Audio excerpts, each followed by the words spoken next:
Dear students, हम पढ़ रहे हैं डिमांड थ्योरी। आज हमने कुछ कॉन्सेप्ट्स डिमांड को लेकर लास्ट लेक्चर में क्लियर किए थे। आज हम उसमें ही फर्दर स्टडी करते हैं। Theory of demand. The demand analysis or the theory of consumer behavior has two main theories. बहुत अच्छे से आपको इस कॉन्सेप्ट को समझना है कि डिमांड एनालिसिस जो है उसकी वो किस of course it is a theory of consumer behaviour, जो कि उसके बारे में दो मेन थ्योरीज हैं जो बहुत पॉपुलर हैं। एक तो है कार्डिनल अप्रोच और एक ऑर्डिनल अप्रोच। तो कार्डिनल अप्रोच को हम हिंदी में गणनावाचक दृष्टिकोण कहते हैं, जबकि ऑर्डिनल अप्रोच जो है वो क्रमवाचक दृष्टिकोण है। अब हम देखते हैं कि इन दोनों में क्या फ़र्क है। कार्डिनल अप्रोच जो है it was given by the mathematical school, namely by Jevons, Walras and Menger. ये गणित संप्रदाय के द्वारा दिया गया था। These were the people who tried to measure utility. उन्होंने यूटिलिटी को मेजर करने की उपयोगिता शब्द इकोनॉमिक्स में बहुत मायने रखता है, और ये जो मैथमेटिकल स्कूल था उसने इसको बेस प्रदान किया इस बात को। They try to measure utility, और उन्होंने अपने विचारों से इसे वैज्ञानिक रूप प्रदान करने की कोशिश की। फिर उसके बाद जब क्लासिकल स्कूल आया तो नियो क्लासिकल स्कूल ने भी इस पर बहुत काम किया। It was supported by Marshall, Pigou and Cannan. It is also known as utility analysis approach. तो मार्शल ने इस पर बहुत काम किया। कार्डिनल अप्रोच को मेनली हम मार्शल के नाम से ही जानते हैं और इसे हम उपयोगिता विश्लेषण कहते हैं। ये सीमांत उपयोगिता का जो महत्वपूर्ण विचार इकोनॉमिक्स में आया, आप जिसे आगे पढ़ेंगे, ये इन्हीं लोगों की द्वारा प्रस्तुत किया गया।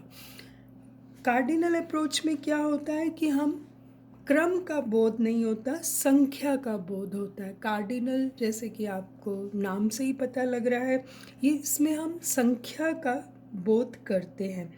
वस्तु की कीमत को हम यूटिल्स में नापते हैं। तो कार्डिनल अप्रोच जो है वो सब्ट्रैक्ट कर सकती है, वो ऐड कर सकती है यूटिलिटी को। जबकि ऑर्डिनल अप्रोच को जिन्होंने फॉलो किया, it was based on the innovative ideas of Professor Pareto and Edgeworth.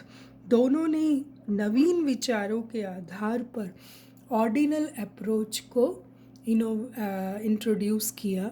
क्या थी ऑर्डिनल? क्रमवाचक। जैसा कि नाम ही बता रहा है कि क्रमवाचक में क्या किया गया कि उन्होंने कहा कि यूटिलिटी यानी कि उपयोगिता जो है वो अमापनीय है, उसको हम माप नहीं सकते, लेकिन हम उसे क्रम के द्वारा समझा सकते हैं। तो professor Allen, Hicks, Samuelson and Neumann, इन सब ने इसे वैज्ञानिक आधार दिया ऑर्डिनल अप्रोच को, और हम इसे इंडिफरेंस कर्व एनालिसिस के नाम से भी जानते हैं, जिसे हम उदासीनता वक्र रेखा विश्लेषण भी कहते हैं। तो जो नवीन वैज्ञानिक रूप प्रदान किया गया वो ऑर्डिनल अप्रोच को किया गया, क्रमवाचक दृष्टिकोण को। इसमें उनका कहना था कि हम उपयोगिता को मेजर नहीं कर सकते, लेकिन तुलना कर सकते हैं, उसको क्रम दे सकते हैं। तो ये सिद्धांत जो है वो सैमुअल्सन ने भी इसको आगे बढ़ाया, हिग्स ने भी इस पर बहुत काम किया और एलन ने भी इस पर बहुत काम किया। तो आने वाले आप जो लेक्चर्स हैं उसमें हम इसको डिटेल में पढ़ेंगे। आज हम इसका नेक्स्ट कॉन्सेप्ट, आपने कार्डिनल अप्रोच और ऑर्डिनल अप्रोच के बारे में देखा। अब हम देखते हैं कि ये मेनली जो बेस्ड है वो यूटिलिटी पर बेस्ड है। तो कार्डिनल यूटिलिटी के बारे में हम पहले पढ़ते हैं, फिर ऑर्डिनल के बारे में पढ़ेंगे। तो कार्डिनल यूटिलिटी एनालिसिस क्या है, जो अभी हमने देखा कि गणनावाचक दृष्टिकोण का मतलब क्या है, जो कि टोटली बेस्ड था यूटिलिटी पे, यानी कि उपयोगिता पे। तो क्या मतलब होता है, एक इकोनॉमिक्स के स्टूडेंट के लिहाज से हम देखें कि जो आम आदमी की भाषा से थोड़ा डिफरेंट है। The power of a commodity or service to satisfy a human want means is utility. क्या? किसी वस्तु की वह शक्ति जिससे किसी व्यक्ति की आवश्यकता की पूर्ति प्रत्यक्ष रूप से की जा सकती है, उसे हम उपयोगिता कहते हैं। समझे? किसी की ज़रूरत को पूरा करना, अगर हम आम शब्दों में कहें तो वो उपयोगिता होती है। जैसे कि फ्रेज़र कहते हैं कि उपयोगिता उपभोक्ता की इच्छा की अभिव्यक्ति है। ऐसे ही हम देखें कि कैन वी मेजर यूटिलिटी, तो मार्शल कहते हैं yes we can measure the utility. कैसे? किसी वस्तु के लिए उपभोक्ता जो कीमत चुकाता है, वास्तव में वही उस वस्तु से प्राप्त होने वाली उपयोगिता का माप है। तो पिगू जबकि कहते हैं कि मुद्रा वस्तु की उपयोगिता का माप न होकर उपभोक्ता की इच्छा की तीव्रता का माप है। तो ये सबके व्यूज़ हैं, लेकिन जो कंक्लूज़न निकलता है वो यही है कि यूटिलिटी कैन बी मेजर्ड। और ये क्या है? The power of a commodity or service to satisfy a human want. कुछ विशेषताएं देखते हैं हम यूटिलिटी की। क्या विशेषता है? कि इट इज़ अ सब्जेक्टिव और introspective concept which varies from person to person. It cannot be equated with usefulness. For example, liquor has great utility for an alcoholic. क्या मतलब है इसका? कि यूटिलिटी का संबंध लाभदायकता से नहीं होता। उपयोगिता वस्तुगत न होकर आत्मगत होती है, यानी कि मनुष्य की आवश्यकताओं के कारण ही इसकी उत्पत्ति होती है। जिसको प्यास लगी है उसे मालूम है कि पानी की कीमत क्या है।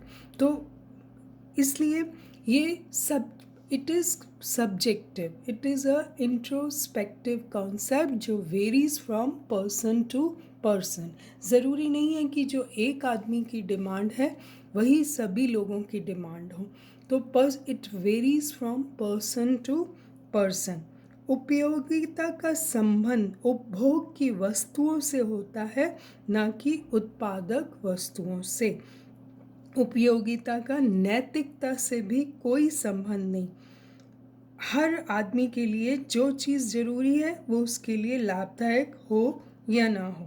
जैसे कि लिकर, अगर कोई शराब पीता है तो ये उसके लिए यूज़फुल है, लेकिन हम अगर देखें तो ये नैतिक नहीं है ये, लेकिन फिर भी वो उसका यूज़ करता है, तो उसके लिए उसकी यूटिलिटी बराबर बनी रहती है। दूसरी बात एक और कि उपयोगिता सापेक्षिक होती है, यानी कि रिलेटिव। किसी व्यक्ति की इच्छा की तीव्रता किस पर डिपेंड करती है? आदत, रुचि, फैशन, व्यवहार, समय की परिस्थितियाँ या फ्यूचर में क्या होने वाला है, इस बात पर निर्भर करती है। और ये हम देखें तो utility we can't touch it, हम उसे देख नहीं सकते, उसे छू नहीं सकते। ये एक अमूर्त धारणा है। सिर्फ क्या है यूटिलिटी? इच्छा की तीव्रता का संकेत मात्र ही यूटिलिटी कहलाती है। तो आप उपयोगिता को बहुत अच्छे से समझें। It is the power of a commodity to satisfy a human want, और it varies from person to person, और वी कांट टच इट, हम उसे देख नहीं सकते। और it very important, it is not related to the it is usefulness है सिर्फ उसके लिए जिसको इसकी ज़रूरत है, और दूसरे व्यक्ति के लिए ये एंटायरली कोई मायने नहीं रखती। आपने देखा कि उपयोगिता को, यूटिलिटी का मीनिंग क्या है। नेक्स्ट हम देखते हैं एक बहुत ही दो टर्म्स जो इकोनॉमिक्स में बहुत इम्पॉर्टेंट है। The entire theory of consumer behaviour is based on the assumption that expected satisfaction is equal to the realise satisfaction. क्या होता है ये? यूटिलिटी क्या है? यूटिलिटी इज एक्सपेक्टेड सेटिस्फैक्शन, जबकि सेटिस्फैक्शन क्या है? It implies realise satisfaction. जब भी हम अपने मन में प्लानिंग कर रहे होते हैं किसी चीज़ को खरीदने की या किसी चीज़ के बारे में, तो it is what? It is expected satisfaction. ये क्या है? ये यूटिलिटी है। उपयोगिता एवं संतुष्टि, दोनों में फ़र्क समझिए कि जब हम एक्सपेक्ट कर रहे होते हैं, वी वो प्लान कर रहे होते हैं, दैट इज़ एक्सपेक्टेड सेटिस्फैक्शन। जबकि सेटिस्फैक्शन क्या है?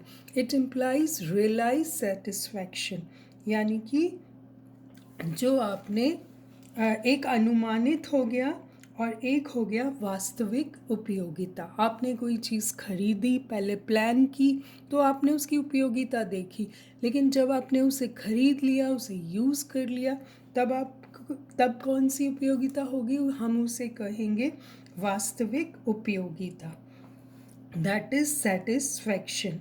तो दोनों का फ़र्क आप समझिए कि उपयोगिता का संबंध किससे होता है? उस अवस्था से होता है जब उपभोक्ता किसी वस्तु को खरीदने का विचार कर रहा हो, लेकिन संतुष्टि कब मिलेगी उसको?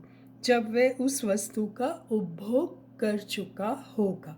तो when we plan something, that means utility, and when we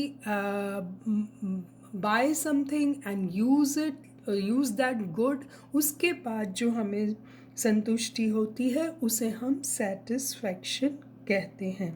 तो संतुष्टि वस्तु के वास्तविक उपभोग पर निर्भर करती है, जबकि उपयोगिता वस्तु का उपभोग किए बिना भी हो सकती है। हमें जब तक हम वो वस्तु हमारे पास नहीं आ जाएगी तब तक हमें संतुष्टि नहीं मिलेगी। जबकि यूटिलिटी वर्ड जो है वो एक्सपेक्टेड है, हम पहले से ही उसकी उपयोगिता को जानकर मानकर उस चीज़ को प्लान करते हैं खरीदने का। तो अनुमानित उपयोगिता वास्तविक संतुष्टि से कम या अधिक उसके बराबर भी हो सकती है। तो a consumer thinks of utility when he is planning to buy something, जबकि a consumer secures satisfaction only after consuming the good. It can be measured indirectly in the form of price paid. जैसा कि martial ने कहा कि हम utility को major कैसे करते हैं? इनडायरेक्टली। जितने पैसे हम उस चीज़ के देते हैं, हम समझ लेते हैं कि उतनी यूटिलिटी हमें मिली। जबकि सेटिस्फैक्शन के केस में it can not be measure directly और इनडायरेक्टली। क्यों? क्योंकि हो सकता है कि जितनी यूटिलिटी हमने सोची थी किसी वस्तु को खरीदने से पहले, हो सकता है कि हम खरीदने के बाद हमें उतना संतुष्टि ना मिली हो जितनी कि हमने उसकी कीमत चुकाई। तो इस अंतर के बावजूद भी उपभोक्ता का व्यवहार का समूचा विश्लेषण इस मान्यता पर आधारित है कि उपयोगिता एवं संतुष्टि पर्यायवाची शब्द हैं, अर्थात किसी वस्तु की अनुमानित उपयोगिता उसकी वास्तविक उपयोगिता के बराबर होगी। तो it is a very important concept. कभी कभी ये बात पूछी जाती है कि एंटायर कॉम्पिटिटिव एग्जाम्स में भी कि entire theory of consumer behaviour, never forget, it's based on the assumption that expected satisfaction, that is utility, is equal to the realise satisfaction. तो हमने आज ये दो कॉन्सेप्ट्स देखे हैं। कल हम इसके बारे में और बात करेंगे। Thank you so much.